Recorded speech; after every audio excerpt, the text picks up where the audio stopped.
Hello students, हम अपना chapter मेरे संग की औरतें पेज नंबर 16 का पैराग्राफ ओवरव्यू करते हुए फर्स्ट पैराग्राफ ओवरव्यू करते हुए आगे बढ़ते हैं।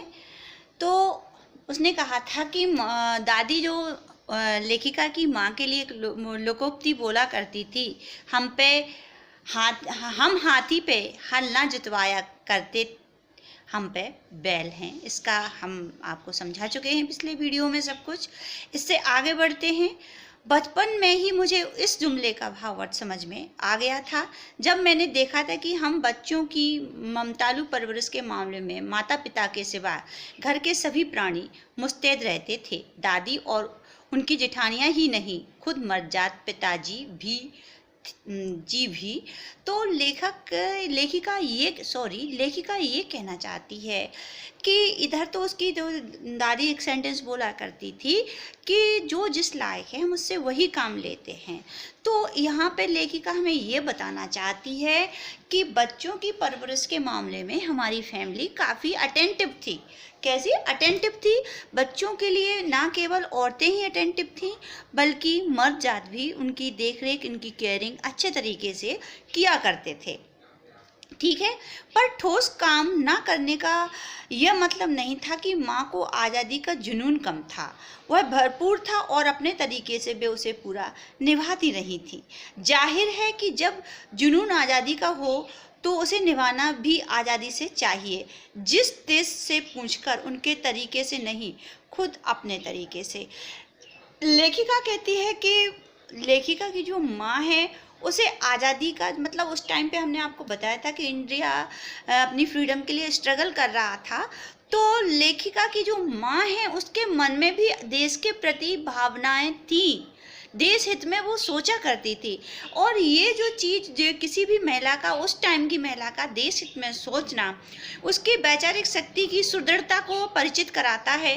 क्योंकि महिलाओं को कैसा माना जाता है? महिलाओं को बिल्कुल चार दीवारी में बंद रहने के जैसा, उन्हें बाहर की कोई नॉलेज नहीं, उनकी कोई भावनाएं नहीं, ऐसा पहले हमारे समाज में ऐसा व्यवहार हुआ है। तो इस आधार पर कहती है लेखिका कि लेकिन नहीं, उसकी माँ के साथ वैचारिक शक्ति उसकी इतनी तेज थी कि वो ये सब चीज़ें सोच सकती थी। और ऐसा भी नहीं कि किसी के कहने पर या किसी से प्रेशराइज्ड होकर, नहीं, बल्कि वो अपने दिमाग से इन चीज़ों को सोचा करती थी, इन पर निर्णय लिया करती थी, किसी का देखा देखी नहीं किया करती थी। तो हम इस बात को इस तरीके से भी कहते हैं कि ये जो भावनाएं यहाँ में लेखिका बता रही है वो उनकी व्यक्तिगत भावनाएं थी, किसी से इंस्पायर्ड होकर नहीं, किसी के प्रेशर में भी नहीं। हमने अपनी माँ को कभी भारतीय माँ जैसा नहीं पाया, ना उन्होंने कभी हमें लाड़ किया, ना हमारे लिए खाना पकाया और ना अच्छी पत्नी बहू होने की सीख दी।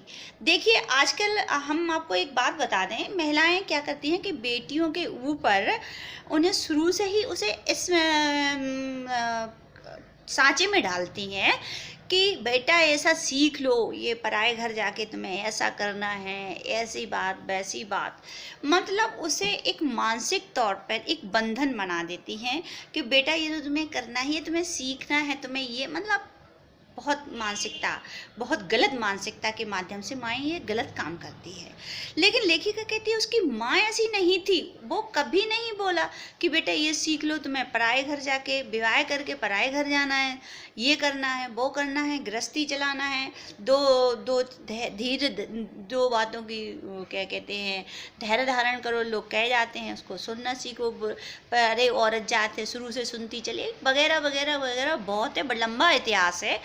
तो इन चीज़ों को, लेकिन यहाँ पे लेखिका बताती है कि माँ इंडियन मदर्स जो होती है उन जैसी बिल्कुल नहीं थी। हम ये भी नहीं कह रहे कि उनकी माँ विदेशी थी, लेकिन समझदार थी। ठीक है, बहुत समझदार थी। तो वो क्या करती थी कि वो इन चीज़ों के लिए अपने बच्चों को, खासतौर से बेटियों को, कभी भी प्रेशराइज नहीं किया करती थी कि बेटा तुम्हें ये सीखना है, तुम्हारे लिए ये ज़रूरी है, वो ज़रूरी है, ऐसा काम वो कभी नहीं किया करती थी। और सास बहुओं को जैसी वाली, वो सास बहू वाले जो आजकल जो ड्रामा चलते हैं या शुरू से चलते चले आए हैं, उन ड्रामाओं से एकदम परे थी।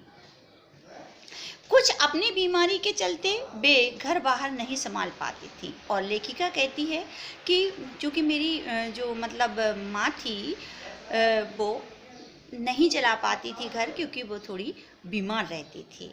ठीक है बेटा, ये हमारा यहीं पे हम अपनी नेक्स्ट वीडियो में से आगे हम आपको सिखाएंगे, बताएंगे, समझाएंगे। वीडियो पे हम लोग आगे बढ़ेंगे चैप्टर को। तब तक बेटा सुरक्षित रहिए, अपने घर पे रहिए। बाय बेटा, टेक केयर।